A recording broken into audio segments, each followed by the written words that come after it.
오늘따라 더욱 힘이 있어 들려집니다. 감사합니다. 여러분, 우리가 신앙생활을 할 때 무엇보다 중요한 것이 마음이라고 하는 사실을 우리는 너무나도 잘 알고 있습니다. 마음을 잃어버리는 순간 모든 것을 잃어버린다, 이렇게 말할 수 있을 정도지요. 사실 이 사실은 우리 예수님께서 가르쳐 주신 교훈의 핵심이었습니다. 우리가 율법의 1.1획을 다 지키려고 하면 어떻게 됩니까? 바리새인들처럼 오히려 다른 사람들을 비판하고 정죄하는 사람이 되더라고 하는 거예요. 그런데 우리가 율법의 1.1획이 아니라 율법의 정신, 율법의 마음을 지키고자 한다면 우리는 율법의 1.1획까지도 다 지킬 수는 없을지라도 하나님을 기쁘시게 하는 신앙인, 하나님의 자녀, 하나님의 백성이 될 수 있더라라고 하는 것이지요. 예수님께서 바로 그것을 우리에게 가르쳐 주신 것이 아닙니까? 그 마음이, 그 정신이 뭐라는 거예요? 그게 사랑이라고 하는 거죠. 마음을 다하고, 그죠? 예수님 가장 큰 계명이 무엇입니까? 율법이 무엇입니까? 그때 예수님께서 마음을 다하고 뜻을 다하고 힘을 다하여 주 너의 하나님을 사랑하라. 내 이웃을 내 몸처럼 사랑하라. 이것이 율법의 핵심, 가장 크고 중요한 계명이라고 하는 거 아니에요? 사랑하면, 그러면 그 모든 율법을 우리가 다 알지 못한다 할지라도, 사랑하면 우리가 그 모든 율법을 다 지키지 못한다 할지라도, 사랑하면 하나님께서 기뻐하시는 그리스도인으로 주님 앞에 설 수 있다라고 하는 것이지요. 사랑하는 신의교회 성도 여러분, 마음이 중요합니다. 여러분의 마음은 어떠십니까? 여러분의 마음을 사랑으로 채우시기를, 그 마음을 지키시기를 주님의 이름으로 축원합니다. 자, 그런데 여러분, 이 귀한 마음을 가장 잃기 쉬운 때가 있더라고요. 우리가 늘 이 마음에 사랑을 채우고 은혜를 채우고 말씀을 채우고 기도를 채우면서 내가 하나님 기뻐하시는 자로 살아가야지. 여러분, 우리들에게 그런 마음의 결심이 있고 다짐이 있고 노력이 있는데 이 마음을 잃기 쉬운 때가 있습니다. 그때가 언제인가 보니까요, 직분을 받을 때더라고요. 물론 직분을 받고 그 신앙이 직분 덕분에 더 성숙해지는 분들도 있습니다. 예전에는 그런 마음 품지 못했어요. 예전에는 그런 열심 갖지 못했어요. 그런데 직분을 딱 받고 나니까요, 마음이 변하는 거예요. 그래도 내가 새롭게 직분을 받았는데 내가 더 열심히 충성하고 내가 더 열심히 하나님 기뻐하시는 삶을 살아야지. 새로운 믿음의 결단을 가지게 되고요. 전에 없던 열심을 가지고 도전하게 되고요. 물론 직분 받고 그 신앙이 더 성숙해지는 분들이 있습니다. 그런데 이상하죠. 직분을 받고 그 직분 때문에 신앙이 이상해지는 분들도 적지 않더라는 거예요. 여러분, 한번 생각해 보십시오. 여러분 마음을 한번 살펴보십시오. 언제가 가장 감격이 되고 몸둘 바 모르고 기쁘셨을 때입니까? 가만 생각해 보시면은요, 아마 집사의 직분을 받으실 때가 그래도 가장 기쁘고 가장 내가 이거 받아도 되나? 이런 마음이셨을 것 같아요.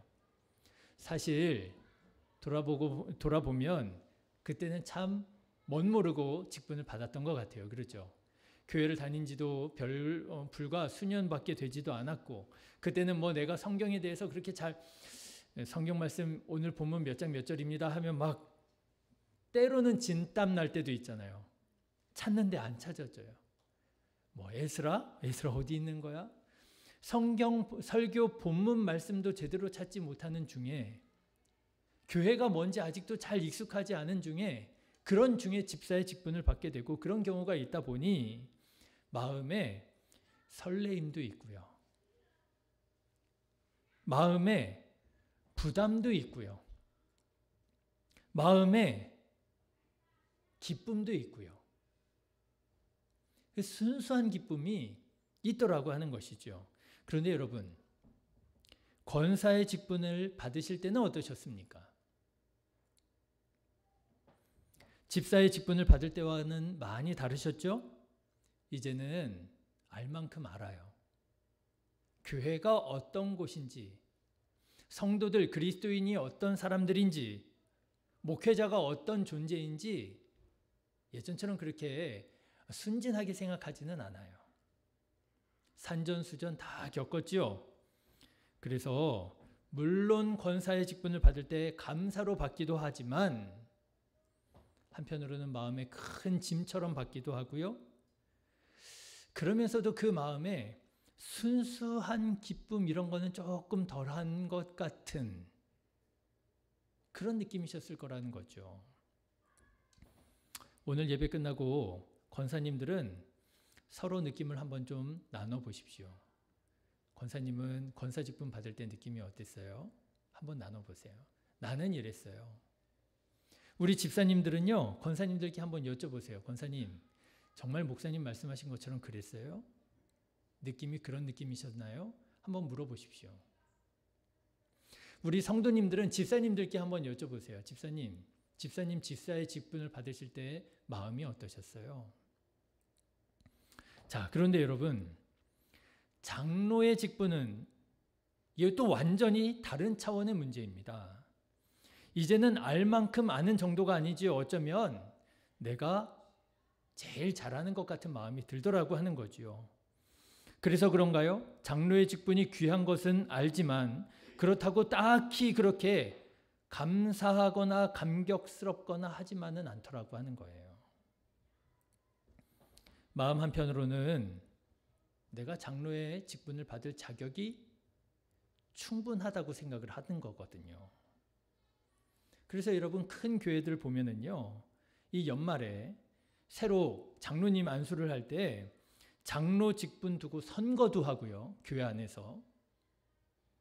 선거가 과열이 되면 싸움도 일어나고 그럽니다.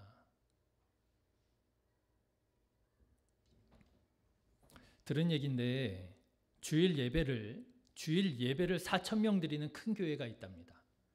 그러니까 제적 인원은 1만 성도라고 하는 교회예요. 그런데 주일 예배를 4,000명 정도 드리는 교회가 연말이 되면 주일 예배 좌석이 500석씩 빈대요. 연말이 되면 500석씩 좌석이 빈대요. 오늘 왜 이렇게 성도들이 안 왔어? 이렇게 물어보면은요, 그 가장 큰 이유 중에 하나가 직분 때문에, 직분 받지 못했다고 서운해하고 직분 받지 못했다고 실족해가지고요 500석씩 좌석이 빈다는 거예요. 여러분, 직분이 그런 게 아니지 않습니까? 직분이 계급이 아니지 않습니까? 직분이 명예가 아니지 않습니까? 직분이 권력이 아니지 않습니까? 그런데 이미 직분이 우리 안에서 계급이 되고 직분이 명예가 되고 직분이 힘이 되었더라고 하는 거예요. 그럴 때에 직분 덕분에 예수님을 닮은 예수쟁이가 되어져 가는 것이 아니라 직분 때문에 변질되고 직분 때문에 하나님의 진노를 받게 되는 일들이 일어나게 되더라고 하는 것이지요. 여러분, 저는 오늘 그렇게 직분 덕분에 살지 못하고 직분 때문에 망했던 두 사람을 여러분에게 소개하고자 합니다. 바로 나답과 아비후라고 하는 사람이에요. 여러분, 나답과 아비후 들어보셨나요? 예, 어떤 분은 맞아 그런 인물이 있었지 이렇게 기억을 떠올리시는 분들도 있겠지만 어떤 분들은 글쎄 내가 그래도 교회를 제법 오래 다닌 것 같기는 한데 나답과 아비후 처음 듣는 이름인 것 같다 하시는 분들도 있을는지 모르겠어요. 이 나답과 아비후는 누구냐 하면은요, 이스라엘 역사상 첫 번째 제사장인 아론의 두 아들입니다. 사실 아론에게는 아들이 넷이 있었어요. 그 중에서 나답과 아비후는 첫째, 둘째 아들이었어요. 이 두 아들들도 아버지와 함께 제사장이 되었고 그 중에서도 나답은 아버지의 대를 이어 대제사장이 될 사람이었습니다. 그러니까 여러분 생각해 보십시오. 태어나 보니 아버지가 누구예요? 대제사장인 거예요. 그러니 여러분 이 사람이 얼마나 복된 사람이에요. 그렇죠? 제가 어렸을 때 그런 느낌을 가져본 적이 있어요. 어떤 집사님이 주일에 예배를 마치고 이제 점심 먹고 막 이렇게 오가는 중에 이제 제가 계단을 내려가는 길이었습니다. 제가 그때 아마 한 중학교나 초등학교 정도 되는 어린 나이였던 것 같아요. 이 계단을 내려가는데 어떤 집사님이 저를 보면서 아주 물끄러미 바라보면서 저에게 진심으로 이런 말을 하시는 거예요. 너는 좋겠다. 그러시는 거예요. 너는 좋겠다.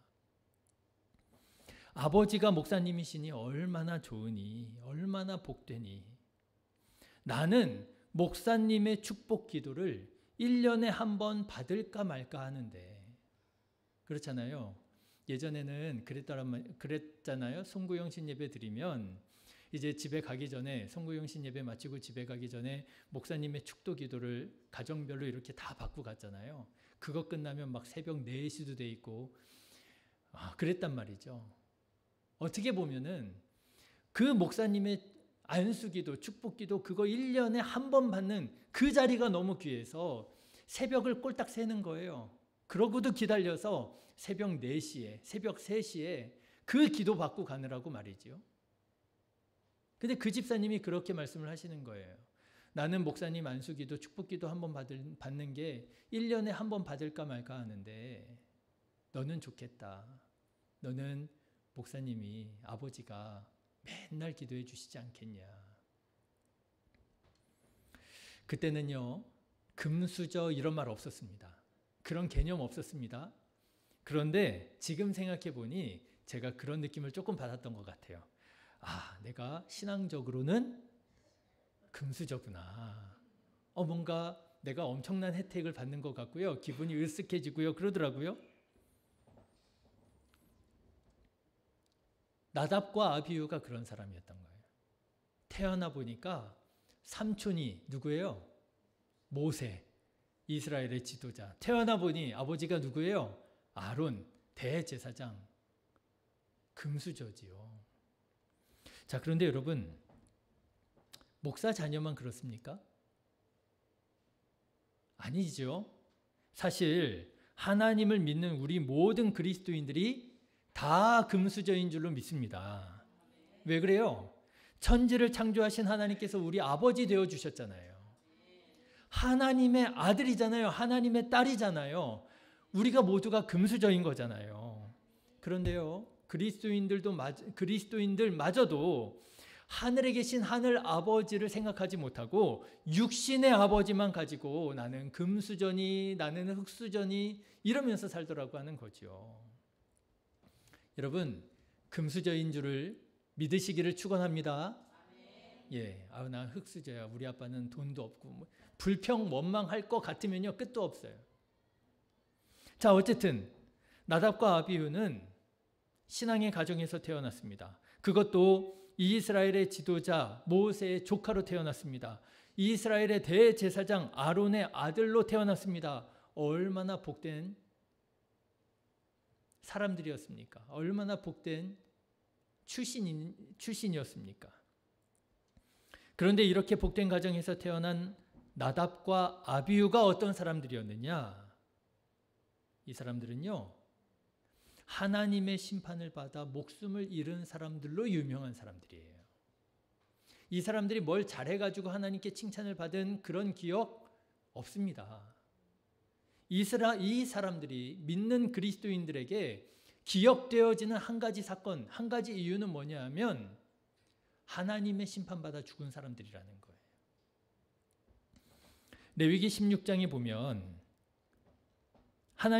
레위기 10장 오늘 본문의 말씀을 보면 이 두 사람이 제사장으로서 하나님께서 명령하신 대로 불을 피워 분향을 해야 되는데 하나님께서 명령하신 방법대로 하지 않고 자기 마음대로 불을 피워 하나님께 분향을 하게 됩니다.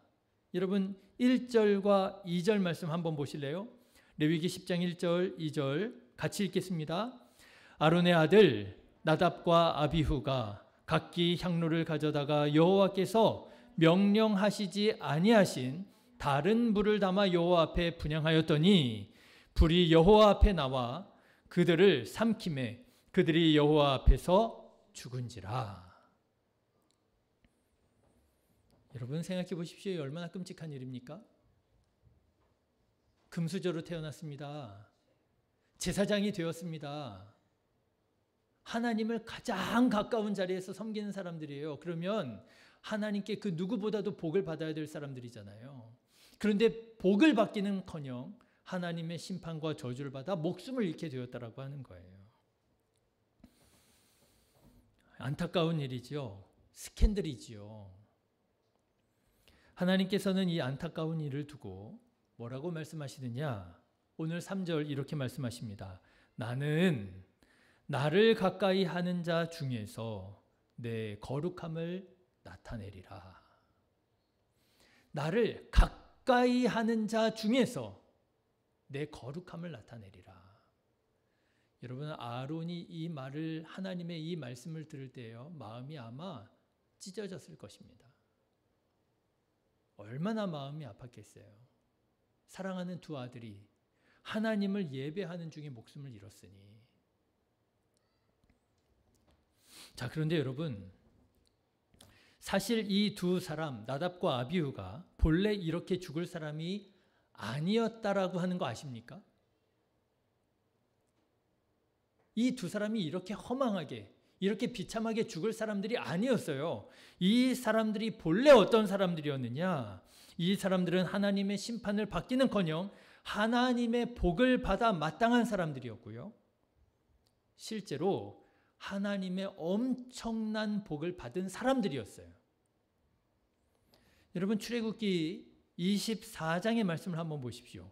출애굽기 24장으로 건너가 보시면 어떤 일이 있었느냐? 하나님께서 이스라엘의 지도자들을 부르셔서 그들과 함께 교제하며 친교 나누시며 식사하시는 말씀이 나옵니다. 출애굽기 24장 10절 찾으셨나요? 예, 출애굽기 24장 10절, 11절, 2절 같이 한번 읽어보겠습니다. 시작. 이스라엘의 하나님을 보니 그의 발 아래에는 청옥을 편 듯하고 하늘같이 청명하더라. 하나님이 이스라엘 자손의 존귀한 자들에게 손을 대지 아니하셨고 그들은 하나님을 뵙고 먹고 마셨더라. 하나님께서 이스라엘에서 존귀한 사람들을 불러서 하나님께서 그들과 함께 먹고 마시며 깊은 교제를 하는 말씀이 나와요. 여러분, 이런 깊은 교제, 이런 깊은 표현은요, 성경에 거의 나오지 않습니다. 발 아래에는 청옥을 편 듯하고 하늘같이 청명하더라. 여러분, 여기가 하나님 나라예요. 여기가 땅이요. 어디예요? 그런데 이 큰 영광스러운 자리에 누가 초대를 받았느냐? 여러분, 9절의 말씀을 한번 보십시오. 출애굽기 24장 9절 같이 읽어보실까요? 시작. 모세와 아론과 나답과 아비후와 이스라엘 장로 70인이 올라갔다 그랬어요. 그럼 총 몇 명이에요? 74명 되겠죠. 모세와 아론과 나답과 아비후와 장로 70명. 74명만이 초대받은 자리예요. 74명만이 부름받은 자리예요. 성경에 이런 자리가 또 나오지 않아요. 여기가 하나님의 나라인지, 여기가 이 세상의 자리인지 알 수 없는, 하나님과 깊은 교제를 나누며 식사를 나눈 그 영광스러운 자리에 오직 74명만이 부름을 받습니다. 그런데 여러분, 이 74명 이름 중에 누가 나와요?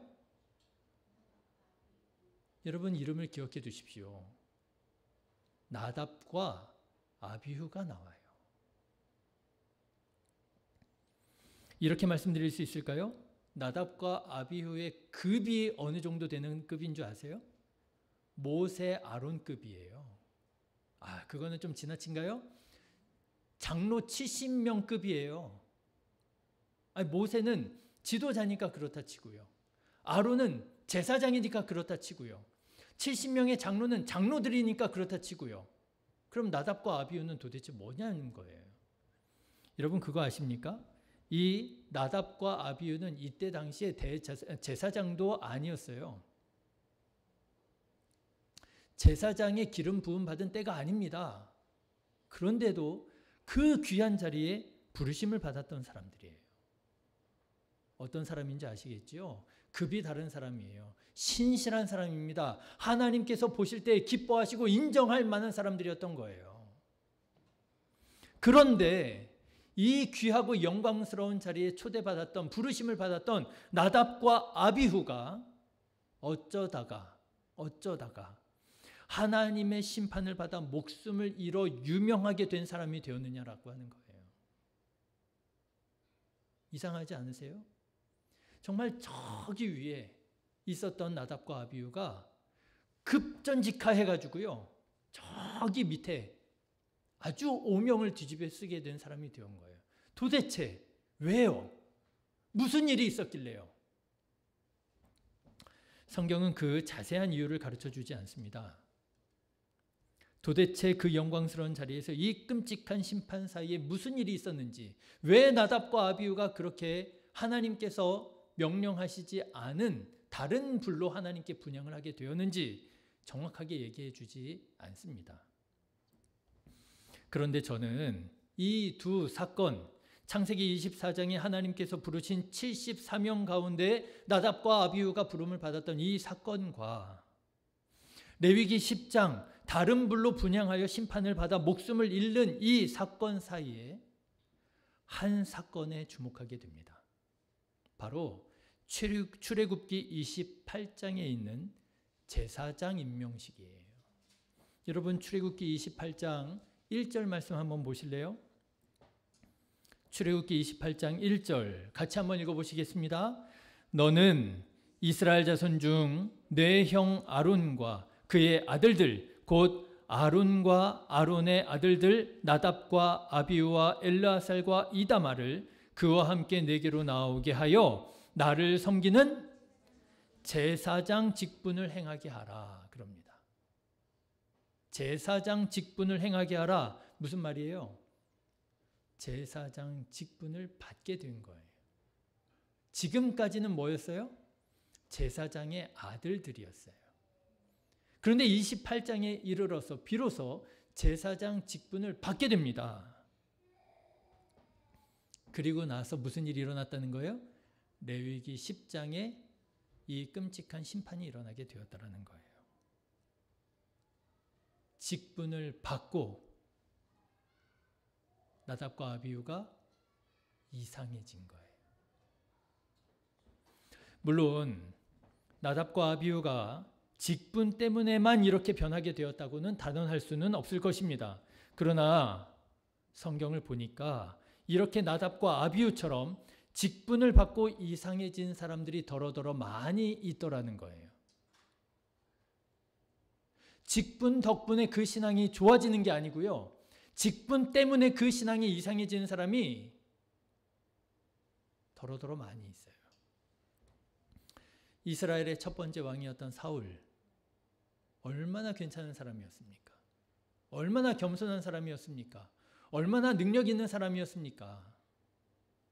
정말 누가 보더라도 딱 이 사람은 이스라엘의 왕이 될 만한 사람이었어요. 내가 왕이 될 상인가 하면은요, 그 사람, 사울만한 사람이 없었어요. 그런데 그렇게 겸손했던 사울이 사울 왕이 되자, 왕의 직분을 받자 어떻게 됩니까? 이상해집니다. 하나님의 말씀을 듣지 않습니다. 하나님께서 기름 부어 세우신 다윗을 죽이려고 합니다. 이상해집니다. 가룟 유다는 어떻게 되었어요?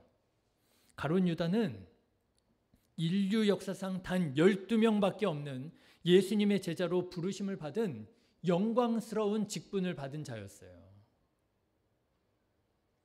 그런데 직분을 받고 나서 어떻게 돼요? 이상해집니다. 이상해집니다. 돈 생각이 나고요. 예수가 이러면 안 될 것 같고요. 메시아가 이런 일 하면 안 될 것 같고요. 예수님을 가르치려고 드는 거죠. 이상해집니다. 여러분, 베드로는 어떻게 되었습니까? 베드로는 특별한 예수님의 어떤 축복의 말씀을 듣게 되죠. 너는 베드로라. 내가 이 반석 위에 내 교회를 세울 것이다. 얼마나 영광스러운 이름입니까? 그런데 그런 임명, 그런 인정을 받고 나니까 어떻게 돼요? 이상해집니다. 예수님께서 십자가 사명에 대해서 말씀하시니까, 용서와 구원에 대해서 말씀하시니까 결단코 이런 일이 일어날 수 없습니다. 그리 마옵소서 예수님을 가르치려고 들잖아요. 예수님보다 앞서 나아가잖아요. 이상해집니다. 여러분, 이런 사람들이 성경에만 있나요? 여러분, 우리 주변을 둘러보십시오. 우리 주변에 직분받고 이상해진 사람 없습니까? 아니, 주변 둘러보지 마시고요. 여러분 자신을 한번 돌아보십시오. 여러분 혹시 직분받고 이상해지지 않으셨습니까? 제가 하도 충격을 받아서 몇 번 이미 말씀을 드렸는데, 제가 전에 전도사로 섬겼던 교회에 이런 말이 있었다는 거 아니에요. 그렇게 신실하던 권사님들이 장로 직분만 받으면 이상해진다고. 이게 그 교회에서 아주 유행하는 유행어였어요. 그 충성하는 권사님들이, 그 모범을 보이던 권사님들이 장로 직분만 받으면 이상해진다고. 그분들이 원래 그랬던 분들이 아니에요. 그분들이요, 그까지 직분 저도 안 받는다고 그랬던 분들이에요. 내가 하나님 믿자고 이 교회 다니는 거지 내가 직분 받자고 교회 다니는 거 아니라고. 그런데 이상하죠. 직분만 받으면 이상해져요. 전에는 분명히 괜찮은 사람이었습니다. 전에는 분명히 이 신앙생활에 기쁨이 있었습니다. 전에는 교회를 생각하면 기분이 좋았습니다. 교회 가고 싶었습니다. 성도들을 생각하면 마음이 따뜻해졌습니다. 내가 하나님 앞에 예배드릴 수 있는 것이 그것이 감격이었습니다. 그런데 여러분, 집사님이 되고 권사님이 되고 장로님이 되면 여러분 마음이 어떻게 변하시나요? 그 기쁨과 감격이 점점 줄어들지 않습니까? 교회를 생각하면 못마땅한 게 생각이 자꾸만 나고, 사람들 만나기 싫고 꼴 보기 싫고, 기쁨은 점점 사라지고. 여러분, 나답과 아비후가 어떤 일이 있었길래 그 74명의 영광스러운 이름 가운데 들어갔던 나답과 아비후가 하나님께서 명령하시지 않은 불을 받아서 목숨을 잃게 되는 오명을 갖게 되었을까요? 그 가운데 무슨 일이 있었는가 보니까요, 그 가운데 나답과 아비후가 제사장의 직분을 받게 되더라고 하는 거예요. 하나님 더 잘 섬기라고 제사장 직분을 주었더니, 하나님 더 가까이 나아갈 수 있도록 제사장 직분을 주었더니, 하나님 가까이 나아가서 하나님께 영광 돌려드리는 것이 아니라 자기 마음대로 하나님께서 명하시지 않은 다른 불을 담아다가 하나님께 분향하는 이상한 사람이 되어버렸더라는 거예요. 여러분, 오늘 본문의 말씀에 보면 나답과 아비후가 하나님께 다른 불을 담아드렸다 이렇게 나와요. 다른 불. 그런데 이 다른 불이라고 번역한 히브리어 원어를 직역하면 뭔지 아세요? 이상한 불입니다. 이상한 불을 담아서 하나님께 드리는 거예요. 마음이 이상해진 거예요. 마음이 이상해진 거예요. 여러분, 정말 이상하지 않습니까? 도대체 그 직분이라고 하는 게 뭐길래 하나님께 더 영광 돌려드리고 하나님께 더 기쁨으로 나아갈 수 있도록 하는 것이 직분인데 직분 덕분에 신앙이 더 겸손해지고 온유해지고 예수님을 닮아가는 것이 아니라 직분 때문에 오히려 더 신앙이 무너져 내렸고요.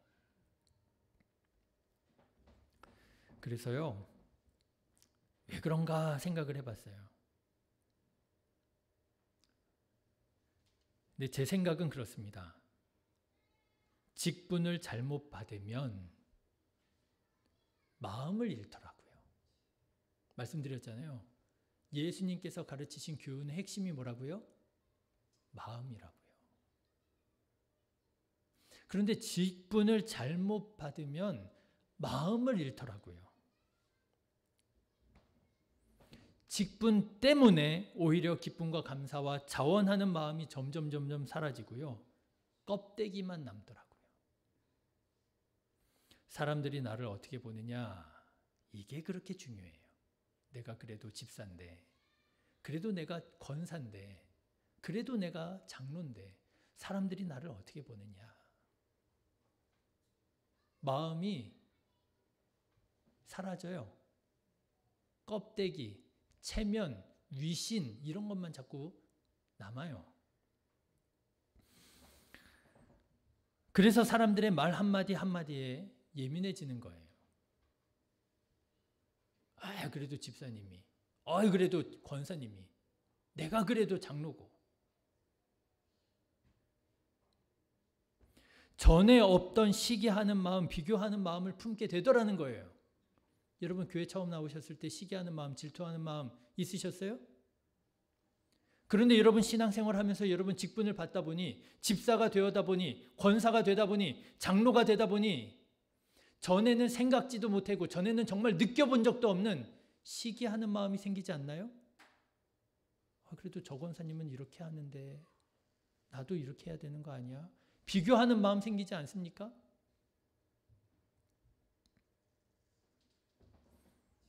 목사님이 다른 사람은 인정해 주는 것 같은데 나만 쏙 빼놓고 인정해 주지 않는 것 같고. 여러분 마음을 잃어버리니까 그 신앙생활이 이제 어떻게 돼요? 기쁨과 자원하는 마음과 감격과 이런 거는 점점 사라지고요. 직분을 잘못 받으니까 어떻게 되느냐? 의무와 책임만 남는 거예요. 이래서야 어떻게 직분을 줄 수 있겠습니까? 복 받기는커녕 다른 불, 이상한 불로 직분 감당하다가 하나님의 심판을 받게 되어 무서운데 어떻게 직분을 줄 수 있겠습니까?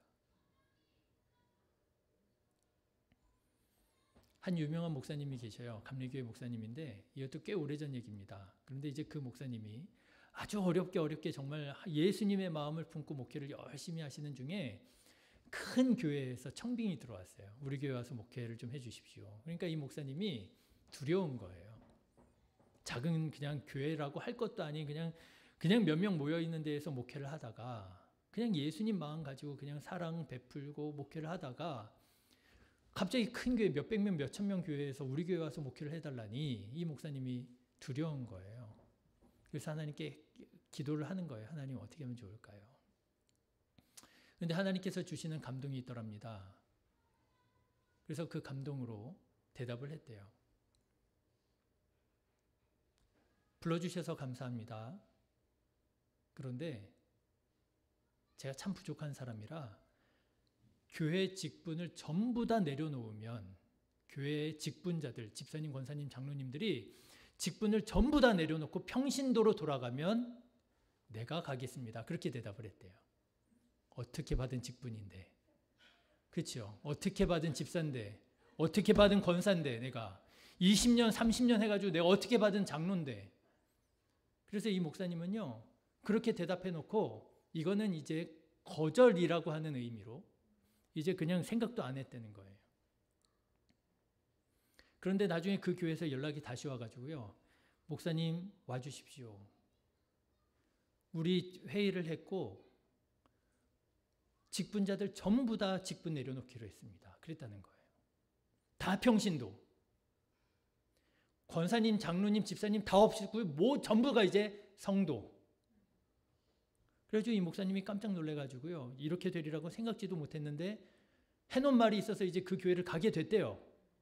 근데 가놓고 보니까 문제가 생겼대요. 집사님, 권사님은 1년직이니까 그게 가능한데 장로님은 안수직이거든요. 그게 안 되는 거예요. 내가 내려놓고 싶다고 해서 내려지는 게 아닌 거예요. 그래서 그 교회는 누구만 있어요? 장로님만 있는 교회가 된 거예요. 그 교회에 그 목사님 가셔서요. 교회가 크게 부흥했습니다. 하나님 더 잘 섬기라고 직분을 줘놨더니만 처음에는 그것이 기쁨이 되었고 감사가 되었고 은혜가 되었는데 그 직분이 이상하게 변해가지고요. 계급이 되고 힘이 되고 권력이 되고 명예가 되고 그래서 오히려 하나님의 영광을 가리우고 교회가 부흥하는데 걸림돌이 되고요. 사람들한테 시험이 들고 실족이 되고요.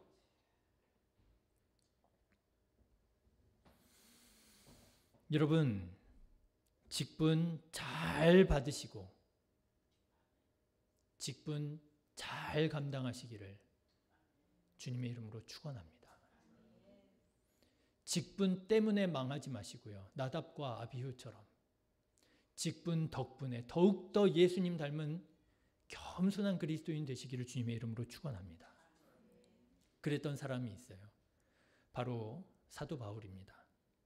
사도 바울은 하나님께서 자기 자신을 사도의 직분으로 부르셨음을 믿었어요. 그런데 문제가 있어요. 사람들이 안 믿는 거예요. 네가 무슨 사도냐? 정말이에요. 여러분, 사도라고 하는 직은 반드시 충족시켜야 할 조건이 하나 있었습니다. 여러 조건이 있었지만 그 중에서도 반드시 충족시켜야 할 조건이 뭐냐 하면 예수님께 직접 만나서 예수님께 직접 말씀을 들어야만 하는 사람이에요. 그래서 예수님의 12제자들 중에 11명 그리고 마띠아라고 하는 사람이 나중에 사도가 됐는데 마띠아 이런 사람들이 어떤 사람이었느냐면 예수님을 직접 만났고요. 예수님께 직접 교훈을 받은 사람이었거든요. 그런데 문제는 사도 바울은 예수님을 만난 적이 없는 사람인 거예요. 그러니까 사람들이 다 손가락질하는 거예요. 네가 무슨 사도냐. 베드로 인정하겠다 이거예요. 베드로가 예수님을 3번 부인하고 뭐 그런 거 다 우리가 알지만 그래도 회개하고 주님께 돌아와서 우리가 사도로 인정할 수 있다 이거예요. 예수님을 직접 만났으니까. 그런데 사도 바울, 네가 무슨 사도냐. 너 예수님 만난 적 없잖아. 그런데 사도 바울은 아닌 거예요. 왜요? 예수님 만났거든요. 다메섹 도상에서 예수님께서 내 이름 불러주셨구나. 불러주셨거든요. 바울아 바울아 네가 왜 나를 박해하느냐. 예수님 만났고요. 예수님의 부르심 받았고요. 이방인의 사도로 하나님께서 나를 불러주셨다고 하는 것을 믿었거든요. 그래서 사도 바울은요. 자기 자신의 사도성에 대해서 직분에 대해서 공격하고 의심을 갖는 사람들에게 자기의 직분을 끊임없이 주장합니다. 아니라고. 나 사도 맞다고. 나 사도 맞다고. 나 예수님께서 나를 불러주셨다고. 그런데 여러분 생각해 보십시오. 사도의 직분이 뭡니까? 권력입니까? 명예입니까? 힘입니까? 아니잖아요. 사도 바울에게 있어서 사도는요.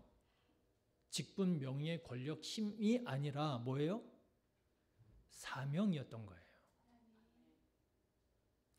하나님께서 나에게 맡겨주신 사명, 이방인을 위한 사도. 이 사명을 지키기 위해서라도 사도 바울은 사도성, 자기의 직분을 지켜야만 했던 거예요. 주장해야만 했던 거예요. 포기할 수 없었던 거예요. 여러분, 우리가 받은 직분을 이렇게 지켜야 되는 거 아니겠습니까? 하나님께서 여러분들에게 직분을 이렇게 주신 거예요. 명예로 주신 게 아니에요. 힘으로 주신 게 아니에요. 사명으로 주신 거예요.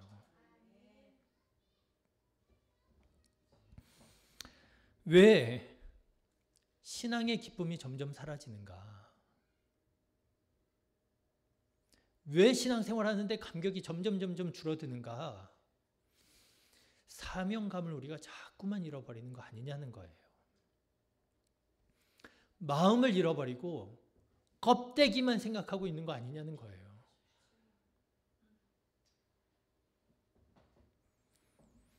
직분을 잘못 받을 때 베드로는 예수님의 걸림돌이 됩니다. 스칸달로스.